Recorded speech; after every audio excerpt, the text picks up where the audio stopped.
Hello, ako si Arkia. Gusto ko lang i-share ang isa pang true story na nangyari lang nitong nakaraang araw.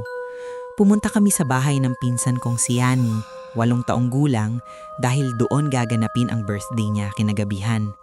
10 kaming magpipinsan ng naroon at dahil malaki at maayos ang bahay ng tita ko, marami rin talagang bisita ang inaasahan. Habang naghahanda, tumutulong kami sa pagluluto at pag-aayos ng pagkain. Pinaka-close ko roon ang pinsan kong si Sia. Habang nag-uusap kami, sinabi niya sa akin na napapansin daw niyang palagi siyang tinitignan ni Yani. Nagbiro pa siya na baka nagagandahan lang sa kanya, kaya natawa na lang kami pareho. Pero habang kumakain kami ng tanghalian, napansin ko rin, nakatingin pa rin si Yani sa kanya. Nginitian lang ni Sia at nagpatuloy sa pagkain. Biglang nagsalita si Yani, "Ate Sia, lagi bang sumasakit ang ulo at balikat mo?" Napahinto kaming lahat. Hindi agad nakasagot si Sia at sinaway siya ni na tita at tito at humingi ng paumanhin. Pagsapit ng hapon, inahayos na namin ang pagkain sa mesa dahil may darating pang ibang bisita. Lumapit sa akin si Sia at pabulong na nagsabi, "Ang weird ni Yani. Paano niya nalaman na madalas sumakit ulo at balikat ko?" Napaisip ako. Ibig bang sabihin, totoo nga ang sinabi ni Yani kanina? Dagdag pa ni Sia, habang nagsa-cellphone raw siya sa sala at si Yani naman ay nagdo-drawing sa mesa, napansin niyang kahit nakayuko ito sa papel, ang mga mata nito ay nakatutok sa kanya.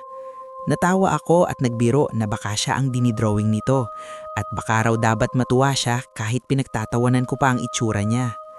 Kinagabihan, inutusan ako ng tito ko na tawagin si Yani sa kwarto nito. Kumakatok ako pero walang sumasagot, kaya binuksan ko ang pinto at pumasok. Wala siya sa loob. Habang nakatingin-tingin ako sa kwarto, napansin ko ang mga drawing na nakadikit sa pader. Magaganda pero may kakaiba.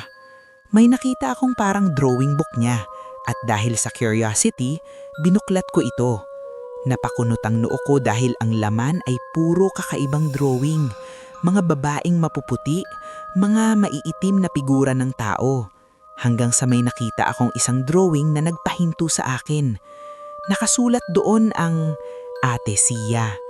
Sa drawing, may isang babae, kamukha ni Sia at sa likod nito ay may parang nilalang na nakapasan sa kanya.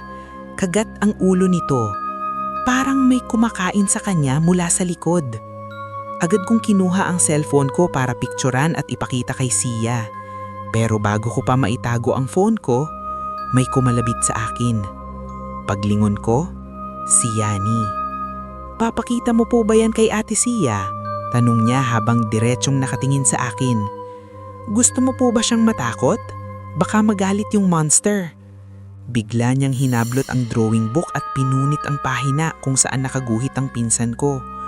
"Pinicturan mo to?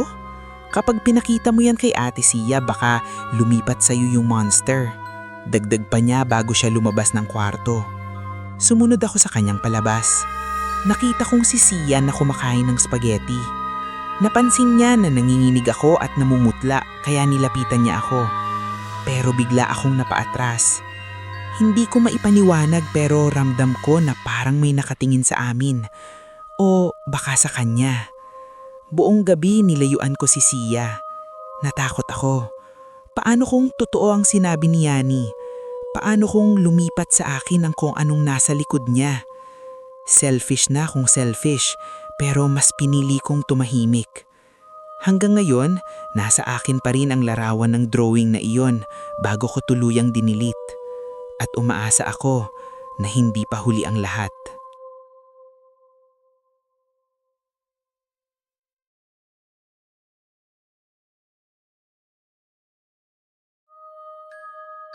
Kung may pakiramdam kang may nanonood sa'yo habang pinapakinggan mo ito, baka hindi lang imahinasyon ang dahilan.